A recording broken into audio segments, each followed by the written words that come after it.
we got Jake's TFSI Caddy back after, I don't know, 6, 7, 8 months of waiting. I thought you were going to say engines. No, it's 3 later.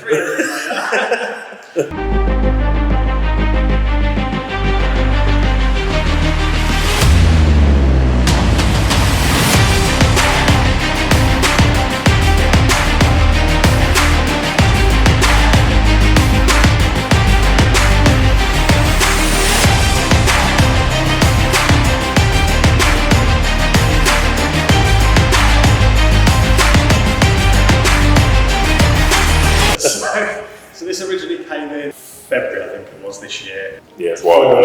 An initial engine conversion done, overboosted the wiring. We covered most of this, I think, in the first video. Then we came back for part 2, yet more issues, kept pulling timing out, pretty much decreasing in power constantly. Jake then took the engine apart, and it was dead. No. To be fair, it's smashed wing landings and 2 pistons. It's a very, very common issue with TFSIs. After then having a full build and it disintegrating within 300 miles. The new build disintegrated. The new build has been done. And how much is it done? 4.5K? Yeah, so about 4.5K so far issue 3. Come on! Yes! It's also on a new stock KO4, big Peron intercooler, because the last one was a bit Inefficient. Well, I was going to say Chinese, but inefficient, we'll rub with that. It's also had a cam follows and changed to roller bearing conversion, which is a lot more reliable. So we basically come back to it today to try and make some of the power we took away last time for safety. Yeah, there was rods, pistons, Supertech valves, springs, retainers, guides, all the goodies. Awesome. I mean, hopefully now it's all built, it should be lovely.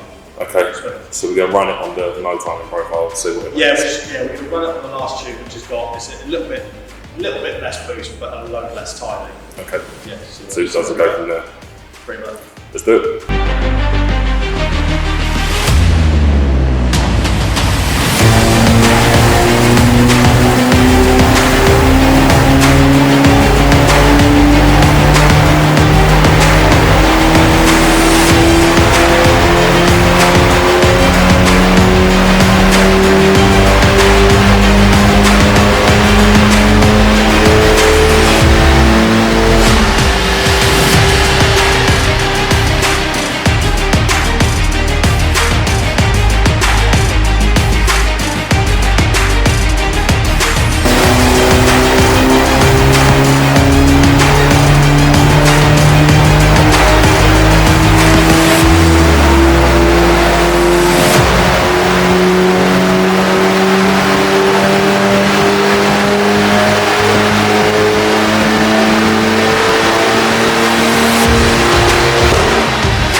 Well, that's done alright, isn't it? Yeah, it's not bad. Yeah, 383 horsepower, 513 newton meters, which is what? 397 foot-pound for those that speak English. Not bad. Yeah, so that's done pretty good. At this point, I'm guessing basically turbos out puff. Yeah, so we hit 1.8 bar periodically. Yeah. But then by the end, we're tailing off down to 1.35 bar, but we're pretty much out of duty, so like 91, 92%. Oh, need more fuel. No, boost duty. Yeah. So, but this is the problem with stock frame stuff. You know, we could probably turn it up a little more because there are places lower down where we're not nearly maxed out on duty, but we're at a point where it's probably going to generate more heat and not make much more power. So yeah, nice safe tune. Intercooler's doing nice. On the last pull, we finished at 27, 28 degrees intake temps. That's really good. Which is very good. Yeah. I mean, it is starting to cool down now, admittedly. Well, yeah, the ambient here is still 20 degrees. Yeah, so we have been pulling this back to back as well. So. Yeah. Before with the old cooler it was like 50 plus. Yeah, 50. It was absolutely ridiculous. Yeah, but we saw the M1 Peaks M1355 that had a cheaper cooler and was doing nearly 70 degrees. We swapped it out for a CSF racer cooler, and the ambient on the day I think was pretty much exactly the same as the previous day we'd run it. And that cut the intake temps in half. This is why you don't buy cheap coolers. Exactly. Jake. Yeah, okay, so basically we've reached the end of the story as far as this car is concerned. But at least we've ended without Jake's tears, which is a bonus, although it is funny. I did wonder what today would bring, because Usually lots of tears and swearing, but Normally it's Today's, it's been good. it just proves that if you do something properly, it does work.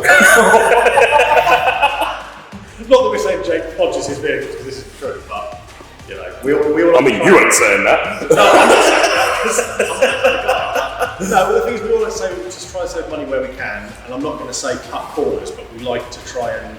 The thing is, you never know what works and what doesn't unless you try it. I mean, yeah, that's true. And it's the same. I mean, you know, for example, like with the Clio, that's got a very cheap eBay intercooler on them, and I've seen some of them do 700 horsepower, and I've also seen some of them barely. Well, like Wenical, Yeah, like barely. Some of them flow really 300 well. horsepower, and that's the problem. Is until you put a bit of time and effort into it and do a bit of research, you don't really know what works and what doesn't, and that's kind of why we have the benefit of what we have now, especially like TFSI platforms, because there's so many people doing it and developing products and testing. We kind of know what's good and what's bad and what works and what doesn't. So true. On the face of it, though, I can guarantee anyone wanting to make 508 horsepower, 165,000 mile engine ain't what you want to start with, is it? No.